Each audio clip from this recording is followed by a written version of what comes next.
Good morning. Good afternoon. It's now afternoon at 9:12. My name's Alex Allwood. I'm the CEO of the Holler Agency, a customer experience company, and I'm also your host today for CX Live. And I'm joined by Dr Linden Brown, who is the author of the book Customer-Centric Culture. And I'll be speaking to him today about creating a sustainable customer-centric culture.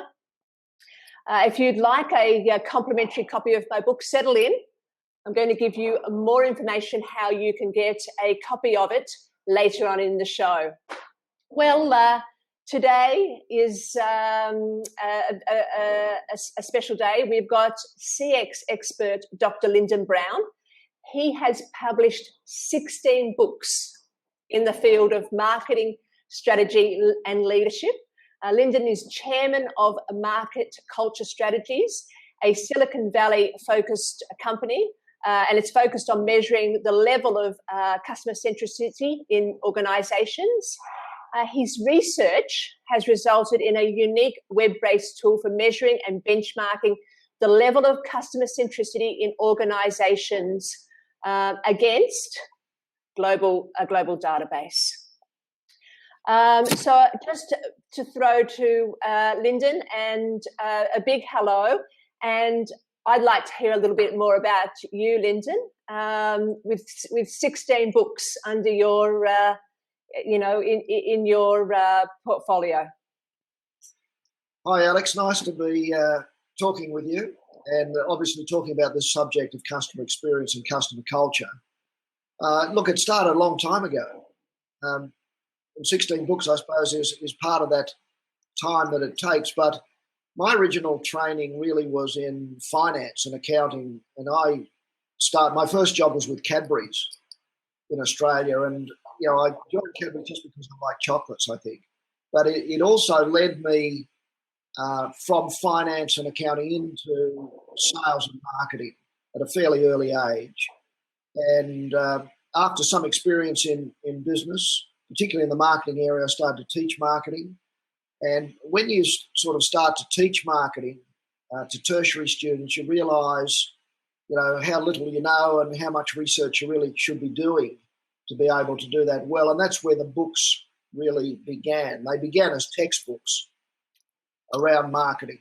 And so there were several of them around marketing, international marketing, and, the area of marketing leading really into this latest book, The Customer Culture Imperative, which has come out of that long history probably of teaching, consulting, and actually practicing marketing. So that's where it's come from. And the number 16 is that latest one that you showed. Yes.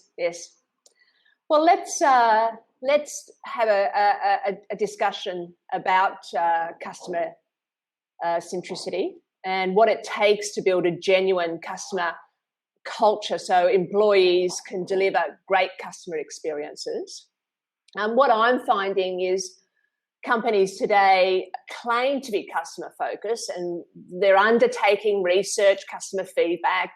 They claim a high degree of focus in their marketing and sales, and they aim to provide prompt responses to customer problems.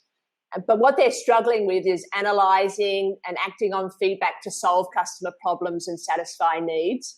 And few companies have a culture in which the customer is truly at the heart of their organisations, where products and services and processes and touch points and the decisions are made on creating rewarding customer interactions. And often what I find is employees don't understand their role that they play in customer experience, and they're not accountable or rewarded for driving change that improves that experience. So I thought what we might start off with is to look at, well, what is a customer-centric culture? Can we start by defining what a customer-centric culture is? Yeah, look, I think it involves at least a couple of things that are very, very important. One is just a way of thinking about the customer, and that's what we think of as a customer mindset. So, that's kind of a starting point. And the second part of it is actually behaviour. So it's how we think and what we actually do. And I think you touched on some of the important elements in that, it's really about the culture of an organisation. And culture and a customer culture is a shared belief or mindset around the customer as being the centre of the business, and that we do what's best for the customer and believe that by doing that it's best for the business. And that needs to go right through the whole organisation. But the key point of it is that it needs also to be led from and role modelled and measured from the top. So the leadership at the top, but also leaders at all levels of the organisation are really critical to developing this culture. That is the mindset and the way we actually do things around here in the business around the customer. And, for companies that have got a legacy of being internally focused, that takes quite a bit of work to do and quite a bit of time, particularly if they're large businesses with a lot of people involved, because you're looking at changing that way of thinking and that way of acting quite from being internally to externally focused. Yes. So the thing that we realised in our research was that firstly, this is cultural. It's actually about the culture, and the culture is so important because it drives all of the other things that we are doing, which is, recognising the touch points, getting feedback from customers and consumers for each of the touch points, and then acting in some way or trying to gain insights from that to do better and provide customers with greater value and meet their needs better. Mm-hmm. Because I've spoken to, companies, and they say, well, I'm doing very well, thank you. Why does a customer-centric culture matter? I think it's a good question. And I think, there are still around the world a lot of companies that are doing well, but, many of them are really on like the crest of a wave. If you can think of a surfer, going in on a wave, and it might be a growth wave of some kind. They've built an online business that's successful and so on, but they don't really see what's actually about to crash on top of them. And, this is what we talk today, don't we, Alex, about disruption. And the Uber effect on industries, which is increasingly happening. And we've seen it in a lot of industries, and it's going to happen to all industries eventually, where you need to be adaptive. You need to have a culture that allows you to change to change in relation to changing customer needs and requirements and new customer groups that are emerging. So all of these things are important around customer culture. And if you don't have this, you are really at very high risk. And I think this is in our risk. The risks are very high for losing a lot of business and being very hard to if you become complacent about having a good current day. Mm-hmm. And in when you were writing the book, because businesses changed in the last 5 years, certainly in the last 10, 15 years. You looked at different industries.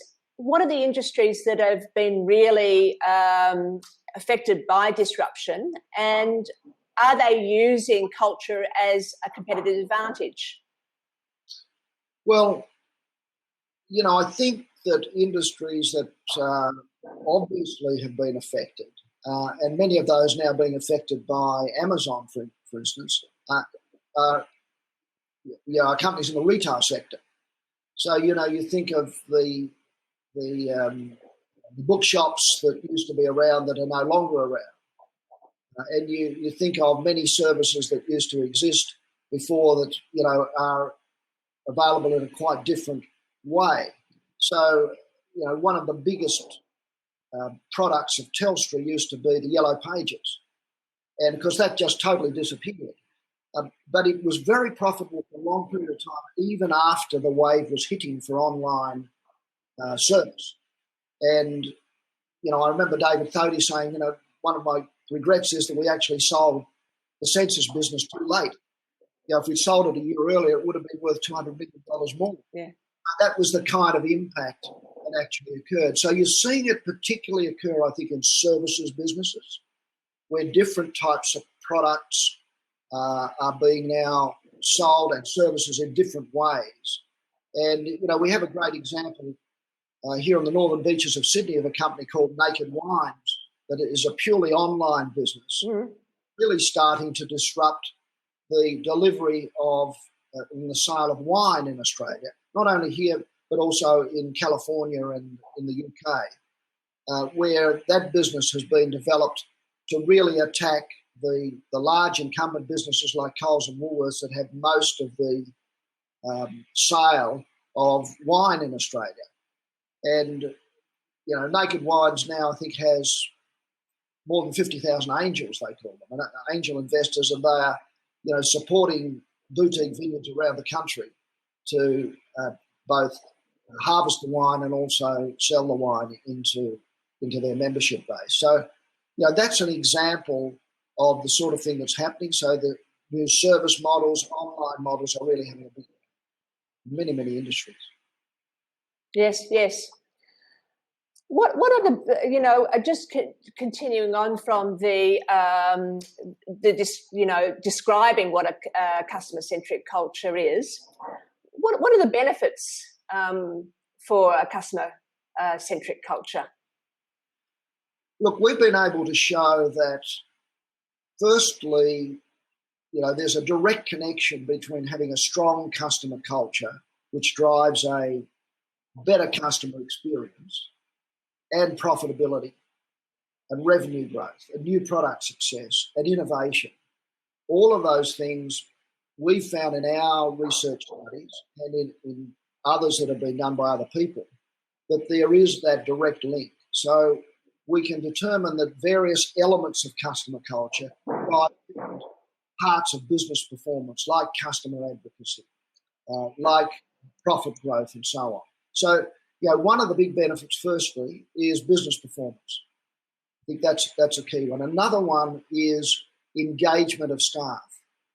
And, through having customers really happy with the way you're supplying a service or a product to them,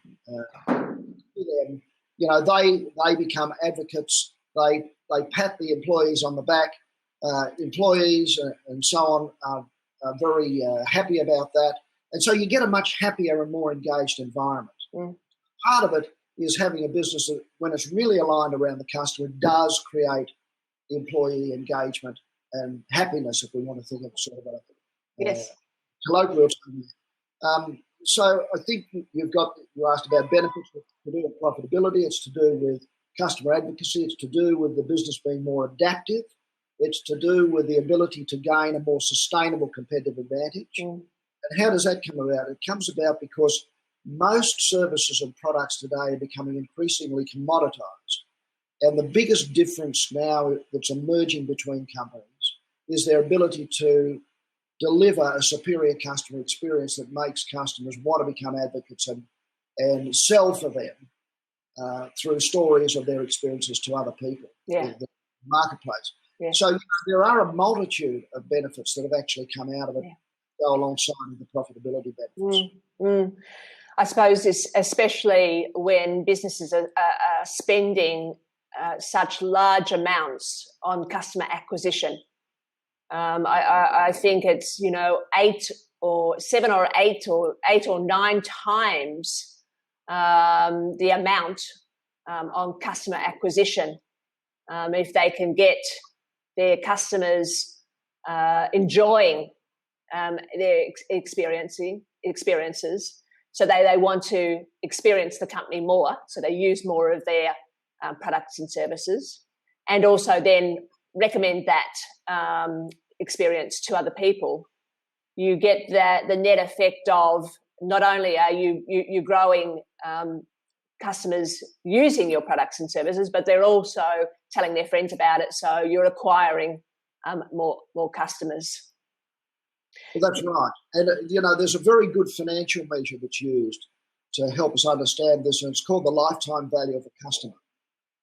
And what it does is it measures the length of time that you have a customer in your business, over time, the amount of revenue that you receive from that customer, the margins that you get on the revenue you receive from that customer, and the advocacy effect which creates the other customers that you're talking about. The lifetime value of a customer really reinforces financially and also in people's minds that having customers that we develop through long-term relationships is far more valuable to the business and far less costly to the business to have and keep than it is, as you're saying, to acquire new customers. And if you can have the customers help you acquire new customers, it costs much less. But it actually comes from looking after your existing customers first. And we see a lot of companies that don't do that. Yeah. They focus on getting new customers, providing deals and so on, and then the existing customers look at that and say, look, what are we paying for this? Yeah. It's the same service, but we're missing out on value here that we should actually be getting. And that's a real mistake because of the financial aspects. Yes. Well, share of wallet is something that a lot of businesses talk about, but don't invest very much in. And I always maintain that it's easier to keep and retain customers if you're providing a great experience than to grow your market share. And measurement is a very hot topic at the moment.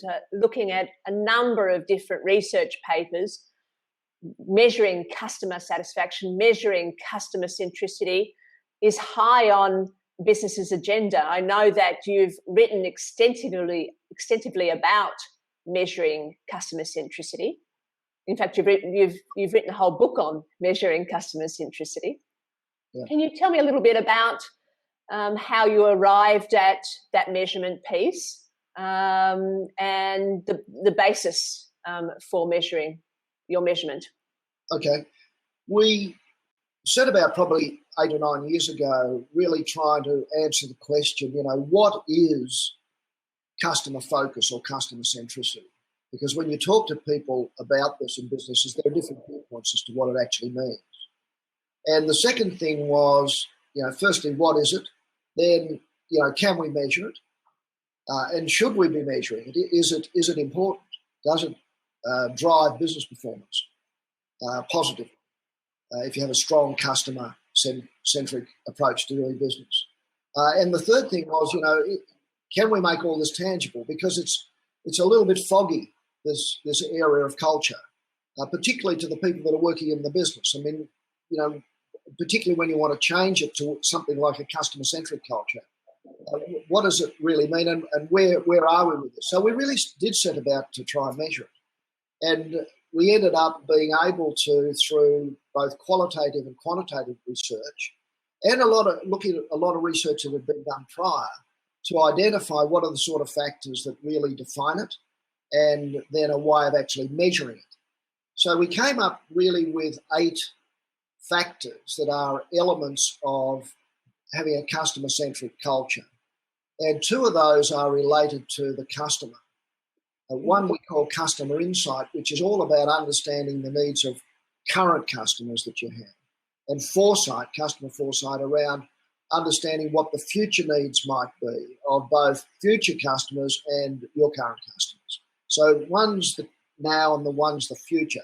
And the same with competitor elements. We found 2 of those were important, that understanding your existing competitors is important because it helps you identify where you're strong and weak in terms of the customer experience and what your value proposition should be to have a competitive advantage.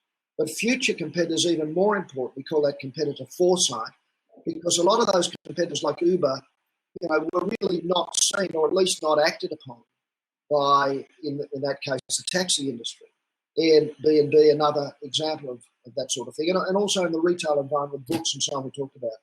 So competitor foresight important. There are 4. The 5th one is peripheral vision, we call that. And that's the wide angle vision of what's actually happening that's going to change and disrupt the way in which your customers receive value in the future through technology, through economic changes, social changes, all those sort of wider external things.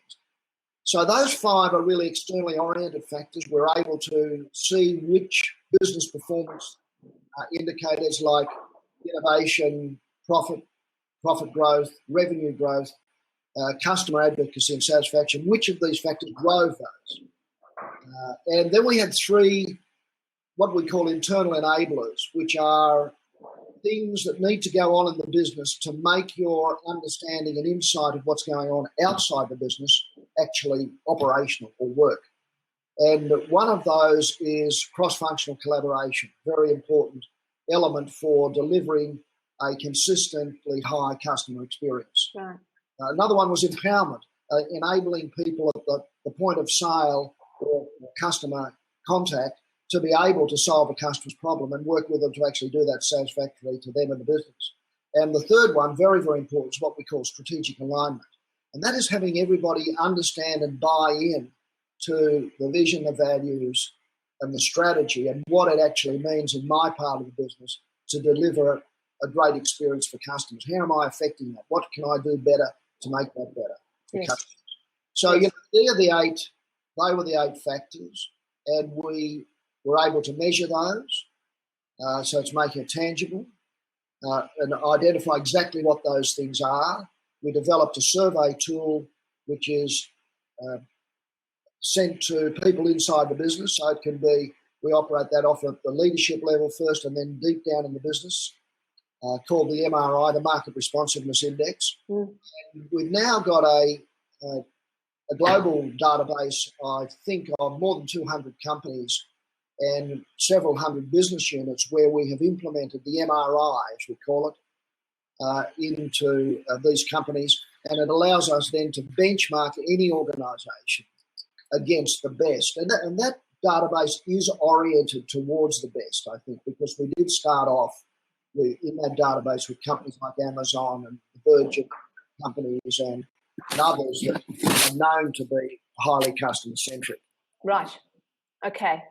So you measure those 6 levers, 8 levers, or 8 areas of the business. Yeah. You measure it from an internal perspective, like, for example, NPS measures the customer, but you're measuring in these internal measures, and then you benchmark it against high-performance, customer-centric companies. Is that correct? That is right.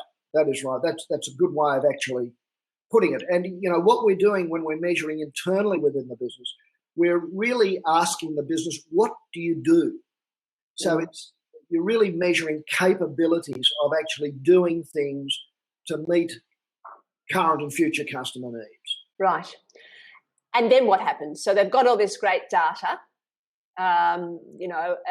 They might be, let's say, weak in customer foresight or customer insight, or they might be, strong in peripheral vision. What happens then? Well, we've found through studying a lot of these, if you like, best practice companies, there's really a roadmap there that they've followed. And if you go into any company at a point in time, it will be doing some customer-centric things. There's no doubt about that. There'll be some level of customer centricity there, unless it's got a tradition of a monopoly and been entirely internally focused. Yes. So it's using Net Promoter Score, as a way of trying to measure advocacy and other maybe customer satisfaction scores. Okay.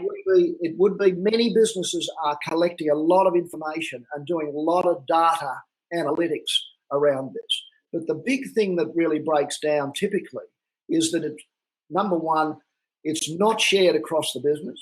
So it might sit in a part of the business like market research or customer insight. There are customer insight departments now that have a lot of this information. But the people who need to also know about what all this means and how the needs are changing are the people in IT, the people in finance that interact with the customer, people in HR that are employing people and training people around all of this. These groups often are totally neglected and they don't really have a customer-centric culture within parts of the business. So one of the first things that we do is we do the measurement and then we engage the leadership. And usually that will be, the top 10 people in the business, 15 people, depending on the size of the business, and their direct reports. So there may be 50 people if it's a large business. There might be 10 people if it's a small business or smaller business. And we then look at what are the sort of initiatives they should engage in to make a start on this. Now we know where we can say customer insight and foresight. What should we do? And one of the things that we recommend early on is what we call a customer immersion program. And that is where you get people, particularly that are not facing customers, to engage with customers in some way, either going into their shops and interacting with them and listening to them and talking with them and so on, and getting feedback, or going to the call centre and listening and so on. Mm. And even in some cases in companies, senior leaders have been trained to actually take calls from customers and try to respond and so on. But it goes beyond that, because what you need to do with that is not only do that, but learn from that, report it back into the business, then share the insights across the business. So you're engaging people at all levels, particularly those that are non-customer facing, but you may even need a program around the customer facing people. You think of the sales forces that are out there. They're getting information from customers all the time, but they're not necessarily reporting back and creating insights from that. Yes. That would be a starting point. And then there are a number of steps that we recommend that are actually followed that take you through the process of starting to identify customer-centric behaviours and measuring or using that as part of the KPIs in a business, tying rewards to it. And we see a lot of rewards now tied to Net Promoter Score, but they should also be tied to customer-centric behaviours, what people are actually doing. It makes that a serious thing as well, because the NPS is an outcome of what people are doing. It's a score. It's a score. And, you need to know what to do, and you need to know, why customers are responding in the way they are. Yes. On an NPS metric. So, these are some of the things, and in the book, there are the steps that are illustrated with case studies and examples of some of stages of that customer transformation. Yes, yeah. We have a similar methodology to one you've just talked about in terms of brands getting into in the game, or starting the first steps of customer centricity transformation. And we talk about the same thing in terms of walking in the customer's shoes, getting that deep customer understanding of what it's like to be a customer. I think that many people within organisations are customers themselves. So they think that they can apply their own understanding to change or change management within their companies. What they don't understand is that they're looking at through the lens of their own company, and they actually need to go outside the organisation and ask their customers what they're experiencing to get clarity and deep understanding. In the interest of time, I've got so much to talk to you. We did start a little bit late, but I've got to move on. I could talk to you all day about continuous innovation, because I'm perplexed why we're collecting all this data and not using it to start transforming areas of our business. But I need to park that just for one moment, and I want to talk about your experience with the types of businesses and categories in Australia which are focused on creating a customer-centric culture. There are Forrester came into Australia last year and looked at the businesses which were really great customer experience companies. You've done a lot of benchmarking. What are the categories? What are the businesses that are high performance in Australia? Look, I can't comment too much on the industries, but I can comment on perhaps some of the companies. So, for example, I think in the airline industry, there's been a strong focus by Qantas, Virgin being a Virgin company, and also Air New Zealand towards being much more customer centric. And I think we've probably as travellers experienced that improvement over the last few years. So, that would be an industry, I think, that's fairly customer-centric. And Air New Zealand probably would be the innovator amongst those companies. So they, years ago, really took the view that they moved from this very internal focus of, we fly planes to we fly people. Yes. And all the implications of that actually meant for their business. And, they are definitely trying very hard and I think succeeding fairly well in being customer-centric. So that's the airline industry.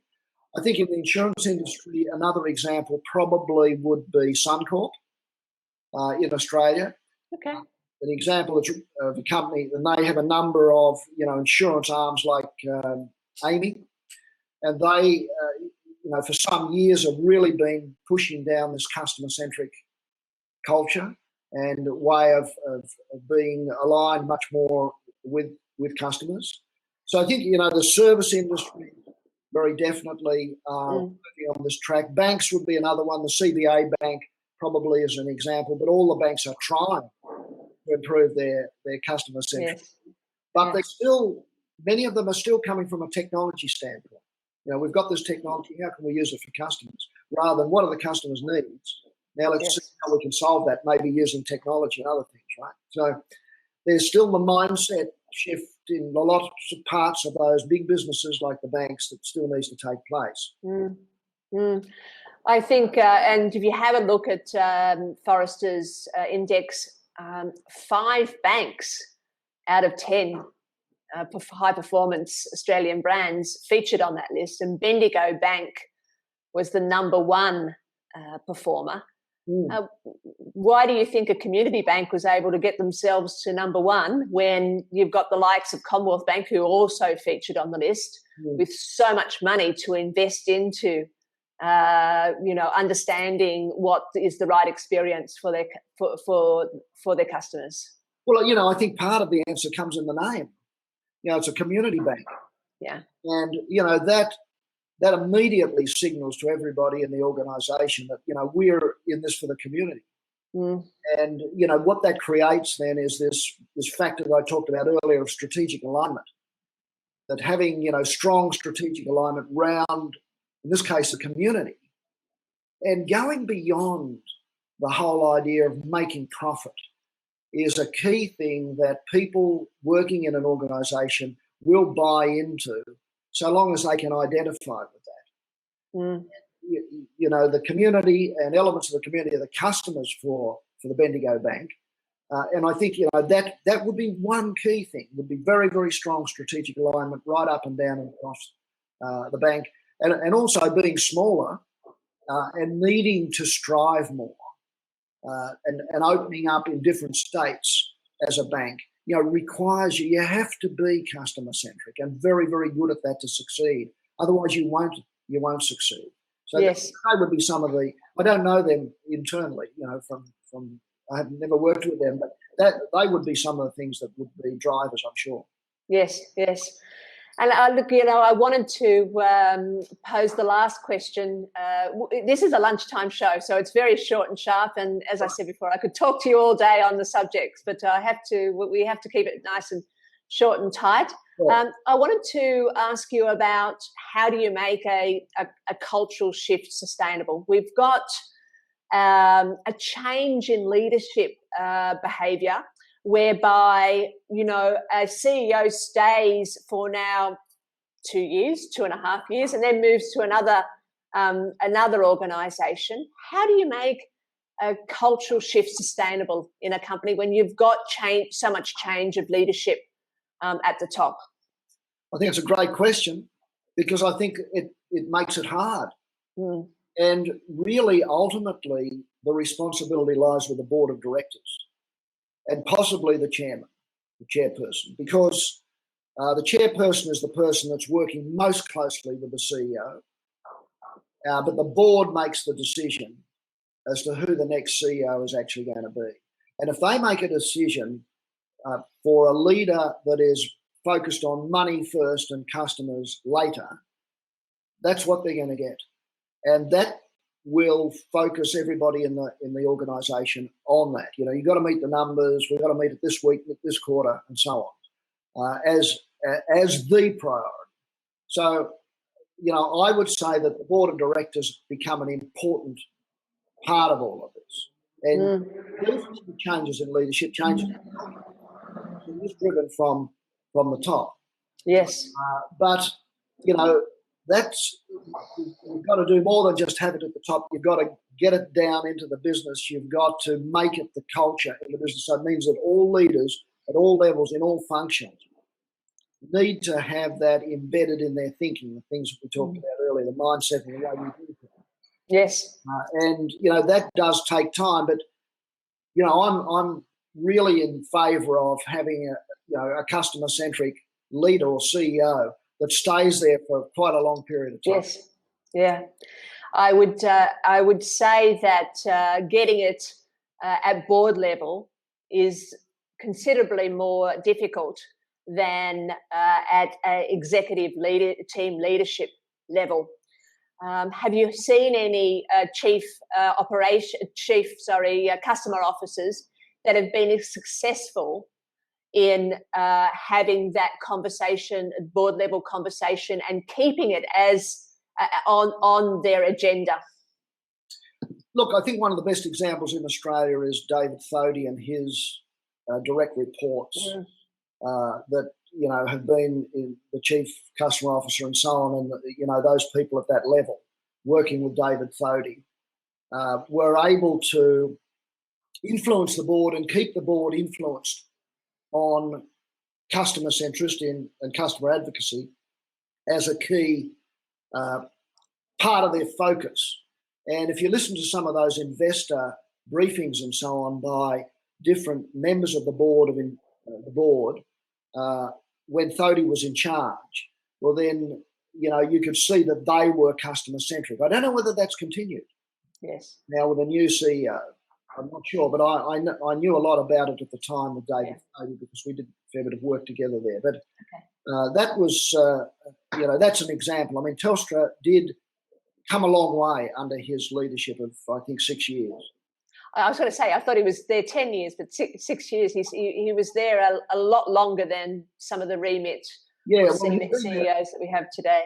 And he had been there, I think, as the head of one of the business units before being CEO. But I think he was only there 6 or 7 years as CEO. But he did have impact, and he did say, right at the start, I want to be an agent for the customer. That's how I'm going to differentiate my leadership. Yes. You touched on, keeping. You touched on sustainability within the organisation and keeping customer alive right across the business. I was in a seminar the other day put on by one of the Voice of the Customer platforms, and they talked about NRMA's strategy in terms of bringing the customer alive across all divisions, and how they were doing that was creating a customer room whereby all the customer journeys were mapped out and you could see them visually, and then you could see how each stage of their journey was connected to each division, and then what continuous improvement initiatives they were undertaking to improve their customers' experiences. Have you seen anything like that within organisations, or companies? How are the companies that you're working with keeping the customer alive in the organisation? And that's really taking it from the consumer to having a relationship with the customer. Yeah, exactly. Look, there are a couple there that I've experienced. One of them is Toyota, and Toyota has rooms like that where they're tracing the customer's journey, and the customer's journey is beyond the car. It's the way they live their lives and so on, and they come and service their car and all kinds of touch points and so on. And probably even to a greater extent would be Lexus, which is sort of the cousin of Toyota. Lexus really are very, very good at customer experience, and they, like Toyota, really map this out and create tangibility, which is, I think, what you're talking about there with the customer. Salesforce is another one, the software company. What they do is, in their room, they always have, in all their meeting rooms, they have a customer cutout, if you like, of a person. Okay. And they also have a listing in every meeting room of their vision and their values and the questions that you need to ask before you're making certain kinds of decisions are really up there for you to see. So they're creating tangibility. And even in Telstra, when we were doing a lot of work with them, we started to create a lot of tangibility in the room there for people to think about customers. And instead of in their offices having, the latest handset, the iPhone or something, but they actually had, photographs of their customers. So yes. they're real people that you can actually see there.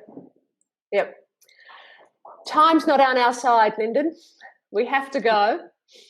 Tell me, where can people get your book, the Customer